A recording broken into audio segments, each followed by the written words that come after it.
Здравствуйте. На телеканале «Новый век» программа «Вызов 112», в студии Эльвира Фазлиева. И сегодня мы расскажем о гибели мужчины под колесами «Лады» в Зеленодольском районе. Я сейчас в шоковом состоянии, я не могу с вами разговаривать. Он перебегал оживленную трассу в неположенном месте. И наезде на мужчину, пытавшегося с нарушением правил перейти проспект Универсиады. Прибежала его мать и говорит, что добегался, и там уже не первый раз его застукиваются с этим. А также задержание пассажира такси почти с килограммом марихуаны и раскрытие кражи из магазина в Казани. Это и не только. Прямо сейчас.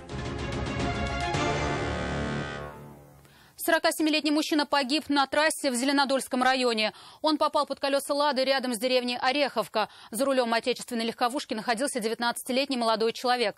Автоинспекторам он рассказал, скорость не превышал, а пешеход появился перед капотом совершенно неожиданно в неположенном для перехода дороги месте.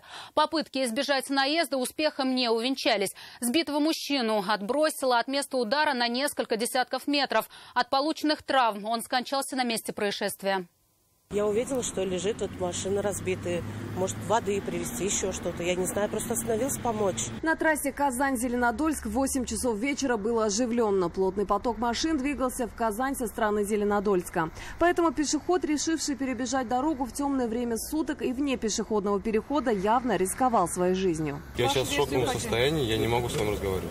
Рассказать все водитель «Лады» 14 модели смог только автоинспекторам. По его словам, он ехал с разрешенной скоростью по крайней левой полосе. Увидев перед собой человека, он резко нажал на педаль тормоза. По предварительной информации, водитель «Лады» пытался уйти от столкновения, взял немного левее, однако сделать этого ему не удалось. После наезда мужчину отбросило примерно на 25 метров, а «Ладу» развернуло. Автомобиль сбил человека правой передней частью. На месте столкновения осталась шапка погибшего и следы крови. То, что водитель действительно пытался уйти от удара, видно по следам от шин на асфальте. Перебегал проезжую часть в темное время суток, на одежде которого отсутствовали световозвращающие элементы. В результате дорожно-транспортного происшествия пешеход от полученных травм скончался на месте ДТП. Степень вины водителя будет определена после проведения доследственной проверки и проведения соответствующих судебных экспертиз. Сразу после наезда у места происшествия остановились очевидцы. Люди пытались оказать пострадавшему первую помощь, но мужчина уже не дышал. Личность погибшего на месте установить не удалось. Документов при себе у него не было. Спустя несколько часов стражи порядка выяснили, погибшему было 47 лет. Зарегистрирован был в Варском районе. Согласно статистике ГИБДД, число аварий с участием молодых водителей до 21 года продолжает расти. И за сутки это уже второй смертельный наезд, когда транспортным средством управлял водитель со стажем около года. За 23 часа и 53 минуты до этого происшествия на улице Мира в Казани погибла 75-летняя женщина.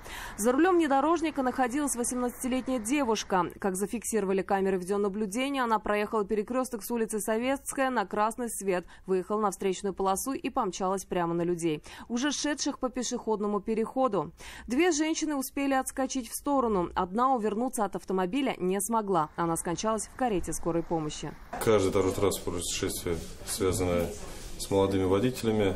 По статистике мы ведем до 2 лет. В этом году произошло, к сожалению, ряд дорожно-транспортных происшествий, в которых 16 человек погиб. Аналогично периодом прошлого года, сравнивая, на 6 дорожно-транспортных происшествий больше. Но что касается пострадавших, снижено в этом году. Если в этом наезде вина 19-летнего водителя «Лады» и нарушил ли он скоростной режим или другие правила дорожного движения, будут выяснять следователи уже в рамках уголовного дела. Нафиса Минязова, Дарья Кореева, «Вызов 112». И уже позже в ходе расследования было установлено, за несколько минут до происшествия камеры зафиксировали этот автомобиль, движущийся со скоростью 126 км в час. За год, который молодой человек официально является водителем, он 80 раз привлекался к ответственности за нарушение правил дорожного движения. Из них 55 раз за превышение скорости, 18 за непристегнутый ремень безопасности и 1 за выезд на встречную полосу. Кроме этого, он 4 раза привлекался к ответственности за тонировку лобового и передних боковых стекол. За повторное нарушение по решению суда 2 суток провел под арестом.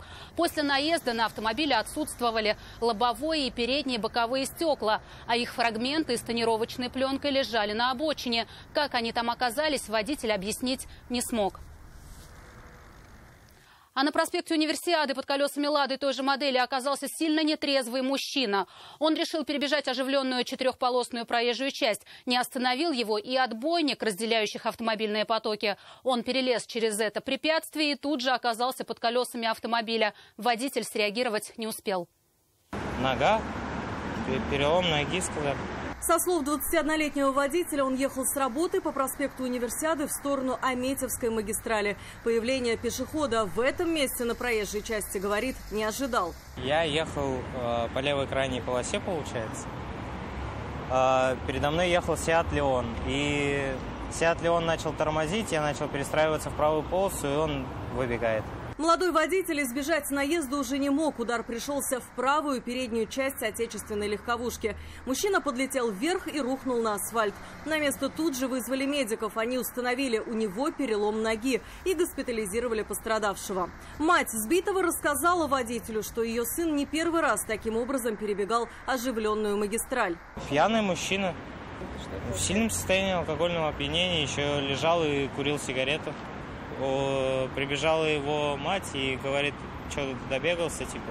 И там уже не первый раз его застукиваются с этим. То, что он уже перебегает здесь вот через 4, получается, полосы. Степень вины и водителя, и пешехода будут устанавливать автоинспекторы на разборе происшествия. Алия Хайрудинова, Нафиса Минязова, Дарья Кореева. Вызов 112. На улице Серова 19-летний водитель «Лады Калина» сбил собаку. Автоинспекторам он рассказал, ехал не превышая скорости. На регулируемом переходе пешеходом горел красный сигнал светофора. И когда он поравнялся с зеброй, перед автомобилем появилась овчарка. Удара избежать не удалось. Сделали рентген, сказали, что ничего страшного нету, ни переломов, ничего. Сразу после наезда водитель «Лады» повез собаку с ее хозяйкой в ветклинику. Ветеринары осмотрели животное и установили, что пес легко отделался. Не было ни переломов, ни даже ссадин. Чего не скажешь о бампере отечественного автомобиля.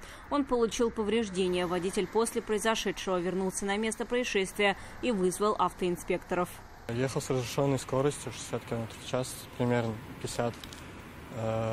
Горел зеленый, он регулируемый. И, получается, в последний момент, когда я уже заехал на пешеходный переход, выбежала собака. Хозяйка была рядом, получается, собака у нее оторвался, и она выбежала на проезжую часть. 19-летний водитель пытался избежать наезда, но было уже слишком поздно. Сейчас ждет разбор в ГИБДД.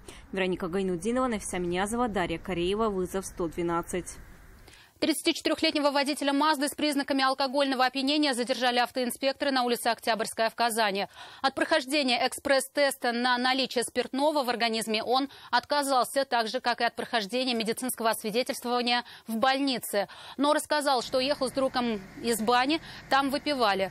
Тратить деньги на такси не хотел, был уверен, что сможет сам доехать до дома, но был замечен автоинспекторами при заезде во двор. Водительских прав за езду в нетрезвом виде он уже лишался. В 2018 году он попадался уже во второй раз. Тогда на него возбудили уголовное дело за повторную езду в нетрезвом состоянии. Наказание отбыл, срок лишения закончился 2 года назад. В этот раз за отказ от освидетельствования ему грозит лишение прав на срок от 1,5 до 2 лет и штраф в 30 тысяч рублей. 22-летний молодой человек, перевозивший коноплю, был задержан автоинспекторами в Агрызском районе. Сотрудники ГИБДД остановили такси, чтобы проверить у водителя документы. Но вдруг заметили, что пассажир стал сильно нервничать. Его решили досмотреть, и в рюкзаке обнаружили вещество растительного происхождения. Экспертиза показала, это марихуана. В высушенном виде вес превысил 790 граммов. Молодой человек рассказал, дикую коноплю собрал для личного употребления. Сейчас решается вопрос о возбуждении уголовного дела. 47-летнего мужчину задержали по подозрению в краже из магазина. В полицию обратились представители торговой точки. Они рассказали, что неизвестный мужчина проник в помещение, разбив стекло. Искал в кассе деньги, заодно прихватил с собой и продукты. Личность подозреваемого установили с помощью камер видеонаблюдения. Вскоре его задержали, свою вину мужчина полностью признал. Выяснилось, что у него за плечами уже немалый послужной список. Он не раз был судим за грабежи, кражи и хранение наркотиков. В настоящее время по данному факту возбуждено уголовное дело по статье 158 Уголовного кодекса Российской Федерации «Кража, совершенная с незаконным проникновением в помещение либо иное хранилище». Расследование уголовного дела продолжается. Это все, о чем успели вам рассказать. В студии была Эльвира Фазлиева. До встречи и не бросайте вызов судьбе. Вдруг она его примет.